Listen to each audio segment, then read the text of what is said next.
Hello class 9th। आज हम हिंदी पाठ्यपुस्तक के गद्य खंड से लेखक धर्मवीर भारती का लिखा हुआ ठेले पर हिमालय नामक पाठ को पढ़ेंगे। ठेले पर हिमालय के लेखक धर्मवीर भारती। डॉक्टर धर्मवीर भारती का जन्म 25 दिसंबर 1926 ईस्वी को इलाहाबाद में हुआ था। आपकी संपूर्ण शिक्षा दीक्षा इलाहाबाद में ही हुई। आपने इलाहाबाद विश्वविद्यालय से हिंदी में MA किया तथा PhD की उपाधि प्राप्त की। आपने पत्रकारिता, उपन्यास लेखन, काव्य सृजन एवं निबंध लेखन के क्षेत्र में पर्याप्त ख्याति अर्जित की।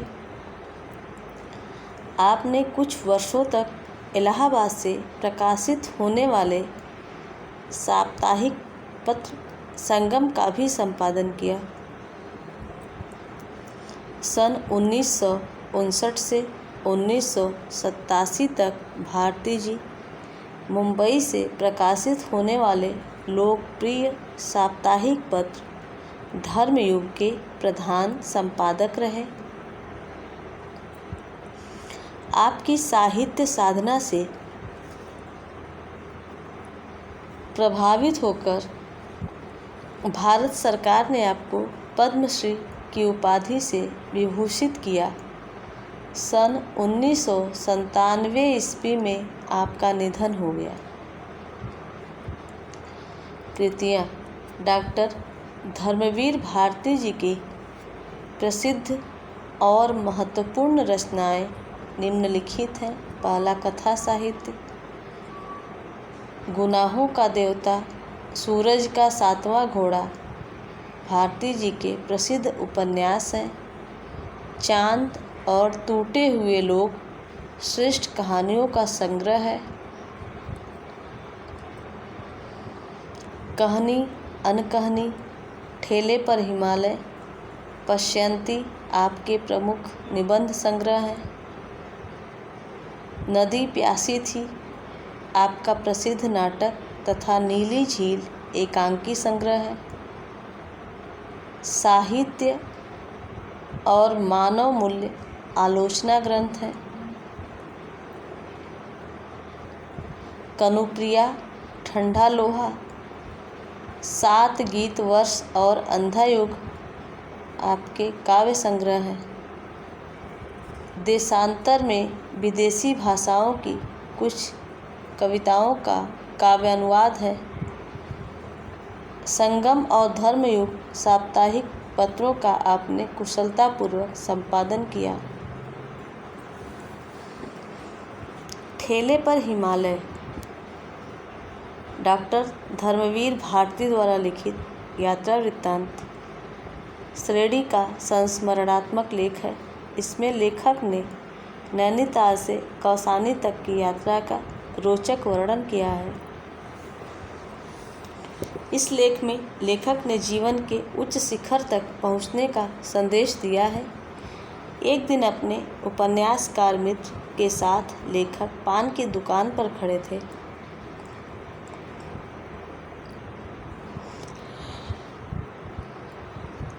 तब ठेले पर लदी बर्फ की सिल्लियों को देखकर उन्हें हिमालय पर्वत की याद आई, क्योंकि उन्होंने उस दृश्य को पास से देखा था। इस बर्फ को पास से देखने के लिए ही लेखक अपनी पत्नी के साथ कौसानी गए। नैनीताल से रानीखेत व मझकाली के भयानक मोड़ों को पार करके वे कोसी पहुँचे। कोसी में उन्हें उनके सहयात्री शुक्ल जी व चित्रकार सेन मिले। कोसी और कौसानी के लिए चलने पर उन्हें सोमेश्वर घाटी का दर्शन हुआ, जो बहुत ही सुंदर दृश्य था। कौसानी सोमेश्वर घाटी की ऊंची पर्वतमाला के शिखर पर बसा हुआ है, जो एक वीरान व छोटा सा गांव था। वहाँ बर्फ़ के दर्शन न हुए। कौसानी को पर्वतमाला में स्थित कत्यूर की घाटी का अद्भुत सौंदर्य उनके सामने बिखरा पड़ा था। लेखक को लगा जैसे दूसरे लोक में पहुंच गया हो। लेखक को क्षितिज के धुंधलेपन में कुछ पर्वतों का एहसास हुआ जिसके पीछे बादल थे। अचानक लेखक को बादलों के बीच नीले व रुपहले रंग का टुकड़ा दिखाई दिया जो कत्यूर घाटी में स्थित पर्वत हिमालय था। हिमालय की शीतलता से अपने दुखों को नष्ट करने के लिए ही तपस्वी यहाँ आकर साधना करते थे। सूर्य अस्त के समय कत्यूर घाटी का सौंदर्य आश्चर्यजनक था। रात में चांद के आगमन पर ऐसा लगा जैसे हिम निद्रा में मग्न है। हिमालय के दर्शन से लेखक स्वयं को कल्पनाहीन और छोटा महसूस कर रहा था। अगले दिन लेखक और उसके सहयात्री 12 मील की यात्रा के बाद वैजनाथ गए, जहाँ गोमती नदी अपनी मधुरता के साथ बहती है और हिमालय अपनी छाया से तैरता हुआ दिखाई देता है। आज भी लेखक को उसका स्मरण हो आता है। ठेले पर हिमालय कहकर लेखक उन बर्फ़ की स्मृतियों को भुलाने की कोशिश करता है जो लेखक को बार बार अपनी ओर आकर्षित करती है। लेखक को लगता है कि वह हिमालय को संदेश भेजे कि वह लौटकर अवश्य आएगा। उसी ऊंचाइयों पर उसका मन लगता है जिसकी स्मृति उसके मन में बार बार उठती है। ठेले पर हिमालय। बच्चों, बहुत ही दिलचस्प शीर्षक है और लग रहा होगा आप लोगों को कि ठेले पर हिमालय कैसा पाठ है। तो यही लेखक को भी लगा कि ठेले पर हिमालय खासा दिलचस्प शीर्षक है ना। और यकीन कीजिए इसे बिल्कुल ढूंढना नहीं पड़ा, बैठे बिठाए मिल गया।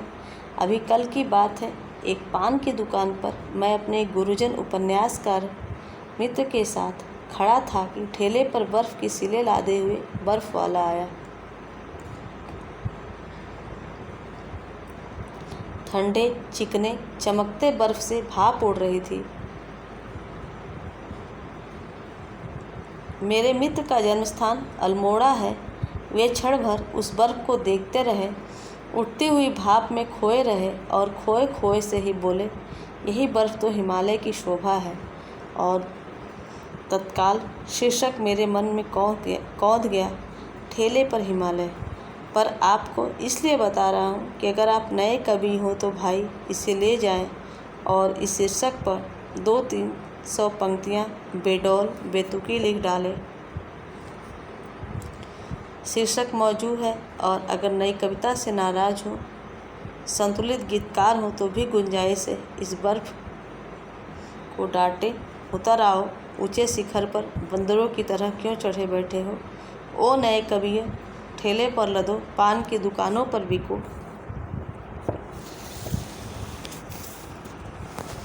ये तमाम बातें उसी समय मेरे मन में आई। मैंने अपने गुरुजन मित्र को बताई भी। वे हंसे भी। मुझे लगा कि वह बर्फ़ कहीं उनके मन को खरोच गई है। और ईमान की बात यह है कि जिसने 50 मील दूर से भी बादलों के नीचे नीले आकाश में हिमालय की शिखर रेखा को चांद तारों से बात करते देखा है, चांदनी में उजली बर्फ़ को धुंध के हल्के नीले जल में दूधिया समुद्र की तरह मचलते और जगमगाते देखा है, उसके मन पर हिमालय की बर्फ़ एक ऐसी खरोच छोड़ जाती है जो हर बार याद आने पर पिरा उठती है। मैं जानता हूँ क्योंकि वह बर्फ़ मैंने भी देखी है। सच तो यह है कि सिर्फ बर्फ़ को निकट से देख पाने के लिए ही हम लोग कौसानी गए थे। नैनीताल से रानीखेत और रानीखेत से मझकाली के भयानक मोड़ों को पार करते हुए कोसी से एक सड़क अल्मोड़े चली जाती है, दूसरी कौसानी। कितना कष्टप्रद, कितना सूखा और कितना कुरूप है यह रास्ता। पानी का कहीं नाम निशान नहीं, सूखे भूरे पहाड़, हरियाली का नाम नहीं। ढालों को काट कर बनाए हुए टेढ़े मेढ़े रास्ते पर अल्मोड़े का एक नौसिखिया और लापरवाह ड्राइवर, जिसने बस के तमाम मुसाफिरों की ऐसी हालत कर दी कि जब हम कोसी पहुँचे तो सभी मुसाफिरों के चेहरे पीले पड़ चुके थे। कौसानी जाने वाले सिर्फ हम दो ही थे। वहीं उतर गए। बस अल्मोड़े चली गई।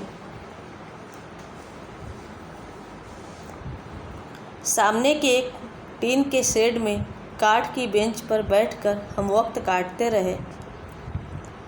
तबीयत सुस्त थी और मौसम में उमस थी। 2 घंटे बाद दूसरी लारी आकर रुकी और जब इसमें से प्रसन्न वदन शुक्ल जी को उतरते देखा तो हम लोगों की जान में जान आई। शुक्ल जी जैसा सफ़र का साथी पिछले जन्म के पुण्यों से ही मिलता है। उन्होंने हमें कौसानी आने का उत्साह दिलाया था और खुद तो कभी उनके चेहरे पर थकान या सुस्ती दिखी ही नहीं, पर उन्हें देखते ही हमारी भी सारी थकान काफूर हो जाया करती थी। लेखक कहते हैं कि जो लेखक हैं वो बर्फ़ को निकट से देखने के लिए कौसानी जा रहे थे। नैनीताल से वे रानीखेत पहुँचे और रानीखेत से मझकाली के भयानक मोड़ों को पार करते हुए कोसी, यहाँ से एक सड़क अल्मोड़े को जाती थी और दूसरी कौसानी। यह पहाड़ी रास्ता आरामदेह न होकर अत्यंत कष्टप्रद, सूखा और कुरूप है। उस कौसानी जाने वाले बस में 2 ही लोग सवार थे, अतः कोसी पहुंचकर वे बस से उतर गए और यह बस अल्मोड़े चली गई। उन्हें दूसरी बस से जो कौसानी की ओर जाएगी जाना था, अतः वे सामने के एक टीन शेड में काठ लकड़ी की बेंच पर बैठकर समय बिताते रहे। तबीयत भी उनकी कुछ ढीली थी और मौसम में भी गर्मी थी।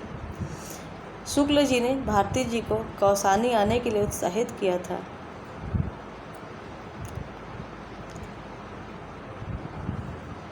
वे 2 घंटे बाद दूसरी बस से आए। उनके साथ एक चित्रकार मिस्टर सेन भी थे।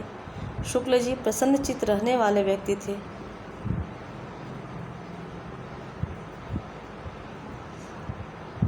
ऐसे व्यक्तियों का साथ बड़े पुण्य प्रताप से मिलता है। उनके चेहरे पर खुद तो कभी थकान या सुस्ती देखी ही नहीं। उन्हें देखते ही भारती जी की भी सुस्ती और थकान दूर हो गई।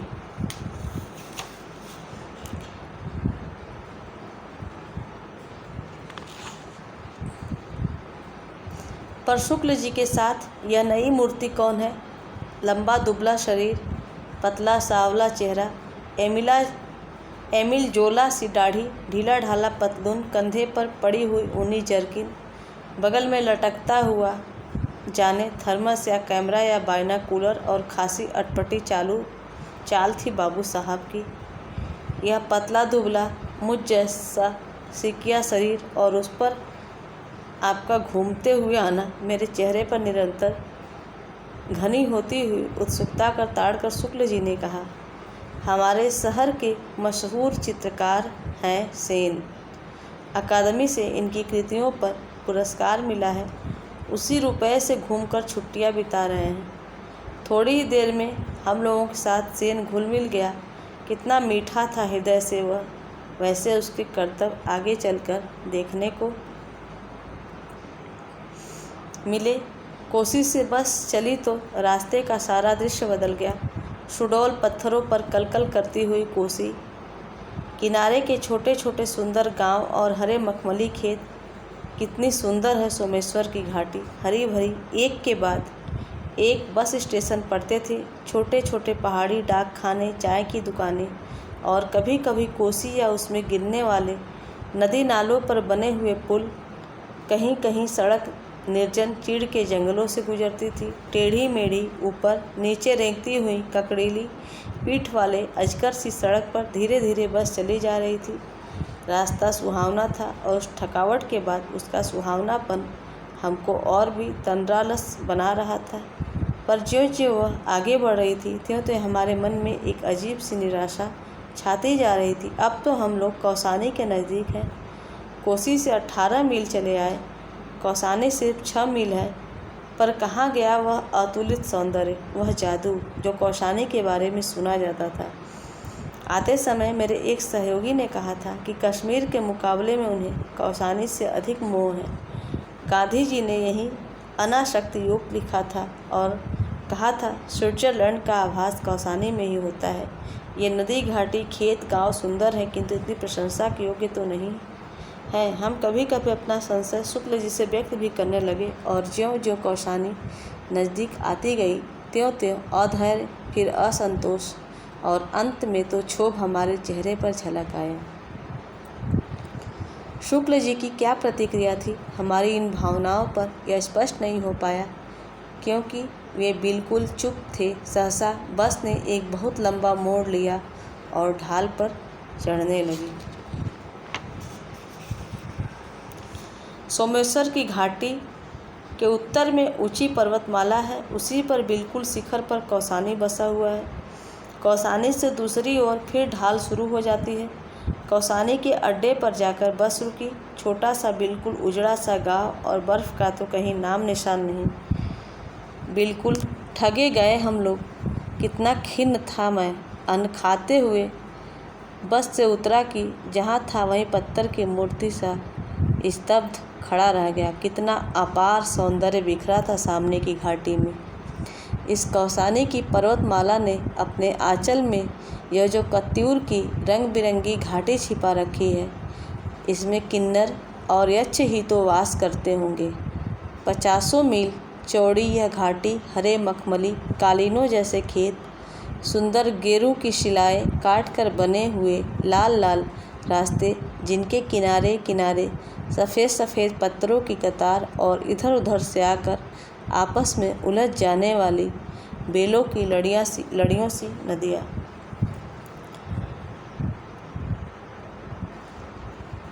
कौसानी के अपूर्व सौंदर्य के बारे में बहुत कुछ सुना था, लेकिन भारती जी को उस बस के सफ़र में वह सौंदर्य कहीं भी दिखाई नहीं पड़ा। तभी उनकी बस कौसानी पहुंच गई। अन्न खाते हुए बस से उतरे कि स्तब्ध खड़े रह गए। कितना सौंदर्य बिखरा था सामने की घाटी में। कात्यूर की रंग बिरंगी घाटी इतनी सुंदर है कि लगता है कि वास्तव में यहाँ यक्ष और किन्नर ही निवास करते होंगे। 50 मील चौड़ी यह घाटी, जिसमें हरे भरे खेत ऐसे लगते हैं जैसे किसी ने हरे कालीन बिछा दिए हों। गेरू की शिलाएं काटकर बने हुए लाल लाल रास्ते, जिनके किनारे सफ़ेद पत्थरों की कतार, और इधर उधर से आकर बेलों की तरह उलझ जाने वाली नदियाँ, अत्यंत सुंदर एवं मोहक यह दृश्य था।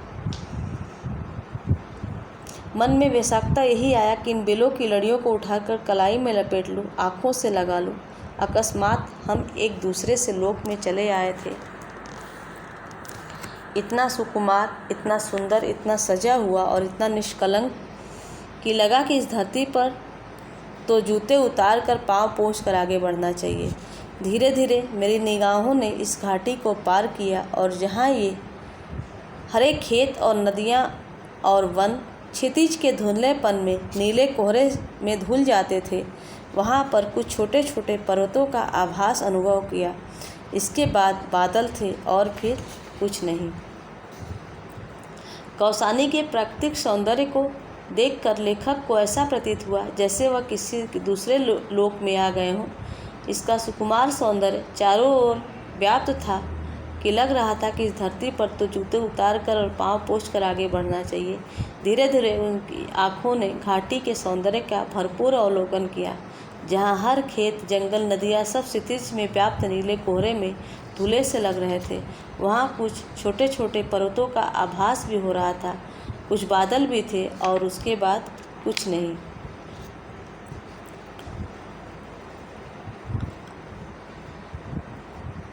कुछ देर बाद उन बादलों से निगाह भटकती रही कि अकस्मात फिर एक हल्का सा विस्मय का धक्का लगा मन को। इन धीरे धीरे खिसकते हुए बादलों में यह कौन चीज़ है जो अटल है? यह छोटा सा बादल के टुकड़े सा, कैसा अजब रंग है इसका, न सफ़ेद न रुपहला न हल्का नीला, पर तीनों का आभास देता हुए। यह है क्या? बर्फ़ तो नहीं? हाँ जी, बर्फ़ नहीं तो क्या है? और अकस्मात बिजली सा यह विचार मन में कौंधा, किसी कत्यूर घाटी के पार वह नगाधिराज पर्वत सम्राट हिमालय है। इन बादलों ने उसे ढाक रखा है। वैसे वह क्या सामने है इसका? कोई एक छोटा सा बाल स्वभाव वाला शिखर बादलों की खिड़की से झांक रहा है। धीरे धीरे खिसते बादलों के बीच अटल सी यह कौन वस्तु है। अचानक यह विचार मन में कौंधा कि इसका तीर घाटी के उस पार नगाधिराज हिमालय है जिसे बादलों ने ढाक रखा है। लगता है उसका कोई बर्फ से ढका शिखर बादलों की खिड़की से झांक रहा है। मैं हर्षातिरेक से चीख उठा, बर्फ, वह देखो। शुक्ल जी, सेन सभी ने देखा, पर अकस्मात वह फिर लुप्त हो गया। लगा उसे बाल शिखर जान किसी ने अंदर खींच लिया। खिड़की से झांक रहा है, कहीं गिर न पड़े। पर उस एक क्षण के हिम दर्शन ने हम में जाने क्या भर दिया था। सारी खिन्नता, निराशा, थकावट सब छूमंतर हो गई। हम सब आकुल हो उठे। अभी ये बादल छट जाएंगे और फिर हिमालय हमारे सामने खड़ा होगा। निरावृत असीम सौंदर्य राशि हमारे सामने अभी अभी अपना घूंघट धीरे से खिसका देगी। और तब सचमुच मेरा दिल बुरी तरह धड़क रहा था। शुक्ल जी शांत थे, केवल मेरी ओर देखकर कभी कभी मुस्कुरा देते थे। जिसका अभिप्राय था इतने अधीर थे, कौसानी आई भी नहीं और मुंह लटका लिया। अब समझे यहाँ का जादू। डाक बंगले के खानसामे ने बताया, आप लोग बड़े खुशकिस्मत है साहब। 14 टूरिस्ट आकर हफ्तों भर पड़े रहे, बर्फ़ नहीं दिखी। आज तो आपके आते ही आसार खुलने के हो रहे हैं। सामान रख दिया गया, पर मैं, मेरी पत्नी, सेन, शुक्ल जी सभी बिना चाय पिए सामने के बरामदे में बैठे रहे और एकटक सामने देखते रहे। बादल धीरे धीरे नीचे उतर रहे थे और एक एक कर नए नए शिखरों की हिम रेखाएँ अनावृत हो रही थी। और फिर सब खुल गया। बाईं ओर से शुरू होकर दाईं ओर गहरे शून्य में धंसती जाती हुई हिम शिखरों की उबड़ खाबड़ रहस्यमयी रोमांचक श्रृंखला।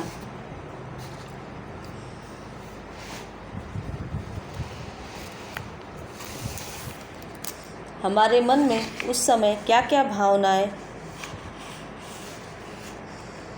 उठ रही थी, अगर यह बता पाता तो यह खरोच, यह पीर ही क्यों रह गई होती। सिर्फ एक धुंधला सा संवेदन इसका अवश्य था, जैसे बर्फ़ की सिल के सामने खड़े होने पर मुंह पर ठंडी ठंडी भाप लगती है, वैसे ही हिमालय की शीतलता माथे को छू रही है और सारे संघर्ष, सारे अंतर्द्वंद, सारे ताप जैसे नष्ट हो रहे हैं। क्यों पुराने साधकों ने दैविक और भौतिक कष्टों को ताप कहा था और उसे नष्ट करने के लिए वे क्यों हिमालय जाते थे, यह पहली बार मेरी समझ में आ रहा था। और अकस्मात यह दूसरा तथ्य मेरे मन के क्षितिज पर उदित हुआ, कितनी पुरानी है यह हिमराशि। जाने किस आदिम काल से यह शाश्वत अविनाशी हिम इन शिखरों पर जमा हुआ है। कुछ विदेशियों ने इसीलिए इस हिमालय की बर्फ़ को कहा है चिरंतन हिम।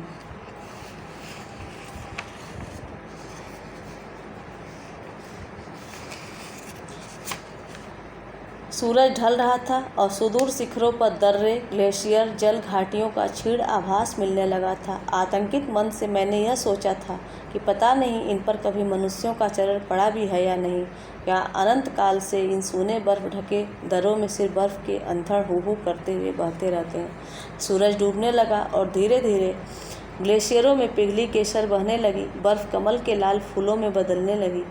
घाटियाँ गहरी नीली हो गई। अंधेरा होने लगा तो हम उठे और हाथ मुँह धोने पर चाय पीने में लगे। सब चुपचाप थे, गुमसुम, जैसे सबका कुछ छीन गया हो, या शायद सबको कुछ ऐसा मिल गया हो जिससे अंदर ही अंदर सहेजने में सब आत्मलीन हो, अपने में डूब गए हों। थोड़ी देर में चांद निकला और हम फिर बाहर निकले। इस बार सब शांत था, जैसे हिम सो रहा हो। मैं थोड़ा अलग आराम कुर्सी खींचकर बैठ गया। मेरा मन इतना कल्पनाहीन क्यों हो गया। इसी हिमालय को देखकर किसने किसने क्या क्या नहीं लिखा, और यह मेरा मन है कि कविता तो दूर, एक पंक्ति, हाय, एक शब्द भी तो नहीं जागता। थोड़ी देर बाद रात हो गई और आकाश में चांद निकल आया। सैलानी घूमने के लिए बाहर निकल गए। सब कुछ शांत था, जैसे बर्फ़ सो रही हो, और लेखक हिमालय की सौंदर्य से अभिभूत होकर आराम कुर्सी खींचकर बैठ गए।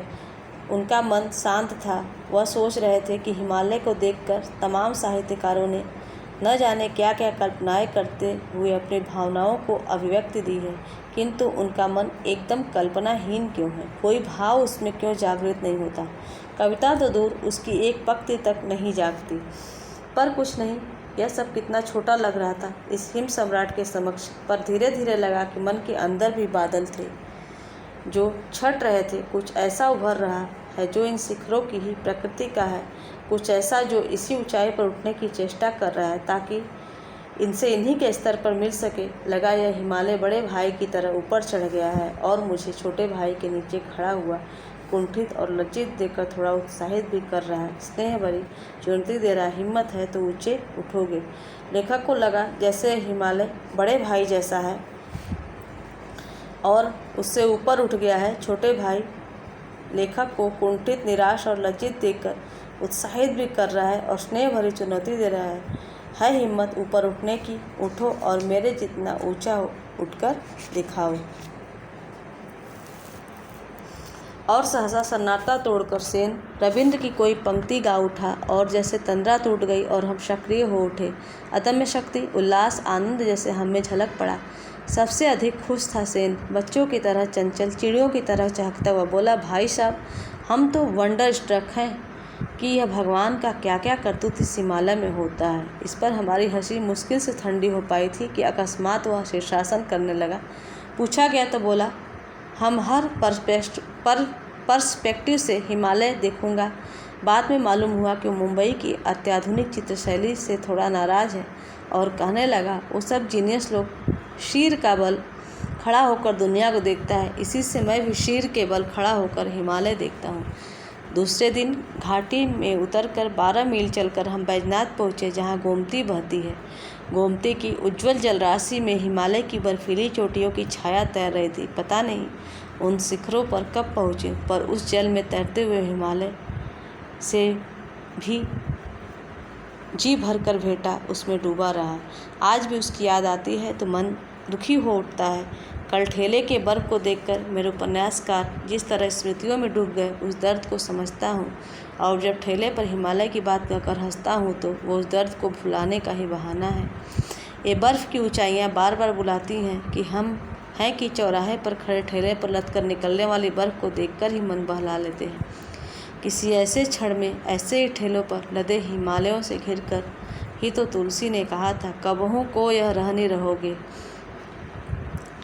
मैं क्या कभी ऐसे ही रह सकूंगा वास्तविक हिम शिखरों की ऊंचाइयों पर? और तब मन में आता है कि फिर हिमालय को किसी के हाथ संदेशा भेज दूं, नहीं बंधु, आऊँगा, फिर मैं लौट कर वहीं आऊँगा। उन्हीं ऊंचाइयों पर तो मेरा आवास है, वहीं मन रमता है। मैं करूँ तो क्या करूँ?